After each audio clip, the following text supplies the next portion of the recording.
ಸಾಲು ಸಾಲಾಗಿ ಬರ್ತಿರೋ ಹಬ್ಬಕ್ಕೆ ಸಿಹಿಯನ್ನು ಮಾಡಲೇಬೇಕಲ್ವ. ಅದಕ್ಕೋಸ್ಕರ ನಾನಿವತ್ತು ಸಬ್ಬಕ್ಕಿ ಮತ್ತು ಶಾವಿಗೆನ ಹಾಕಿಬಿಟ್ಟು ಪಾಯಸನ ಮಾಡೋದನ್ನು ತೋರಿಸ್ತಾ ಇದ್ದೇನೆ. ತುಪ್ಪದಲ್ಲಿ ಗೋಡಂಬಿ ಮತ್ತು ದ್ರಾಕ್ಷಿನ ನಾನು ಹುರ್ಕೊಂಡು ಸೈಡಲ್ಲಿ ಇಟ್ಕೊಳ್ತೇನೆ.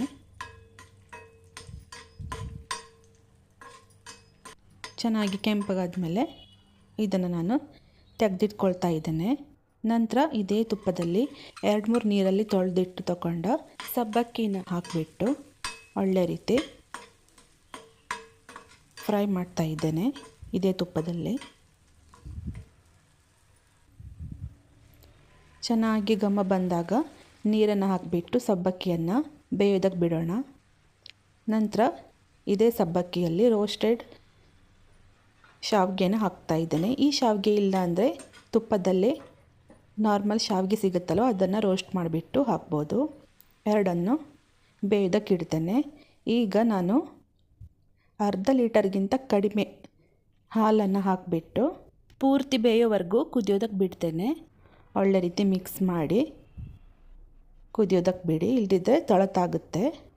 ಚೆನ್ನಾಗಿ ಕುದಿ ಬರ್ತಾ ಇರುವಾಗ ಮಧ್ಯ ಮಧ್ಯದಲ್ಲಿ ಈ ರೀತಿ ಸೌಟನ್ನು ಅಲ್ಲಾಡಿಸ್ತಾ ಇರಬೇಕು.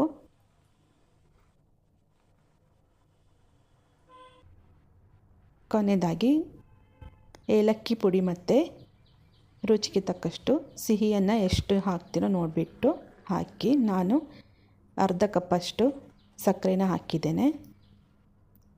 ಕೊನೆಯದಾಗಿ ಮೊದಲೇ ನಾವು ರೋಸ್ಟ್ ಮಾಡಿಟ್ಟ ಗೋಡಂಬಿ ಮತ್ತು ದ್ರಾಕ್ಷಿನ ಹಾಕಿ ಮಿಕ್ಸ್ ಮಾಡಿ ಕೊನೆಯದಾಗಿ ತುಪ್ಪನ ಮೇಲಿಂದ ಈ ರೀತಿ ಹಾಕಿದರೆ ತುಂಬಾ ಚೆನ್ನಾಗಿ ಸೂಪರಾಗಿರೋ ಸಬ್ಬಕ್ಕಿ ಮತ್ತು ಶಾವಿಗೆ ಪಾಯಸ ರೆಡಿ ಆಗುತ್ತೆ. ತುಂಬಾ ಚೆನ್ನಾಗಿರುತ್ತೆ. ಇದನ್ನೊಮ್ಮೆ ಟ್ರೈ ಮಾಡಿ. ಈ ವಿಡಿಯೋ ಇಷ್ಟ ಆದರೆ ವಿಡಿಯೋಗೊಂದು ಲೈಕ್ ಕೊಡಿ, ಶೇರ್ ಮಾಡಿ ಹಾಗೂ ಸಬ್ಸ್ಕ್ರೈಬ್ ಮಾಡಿ. ಓಕೆ.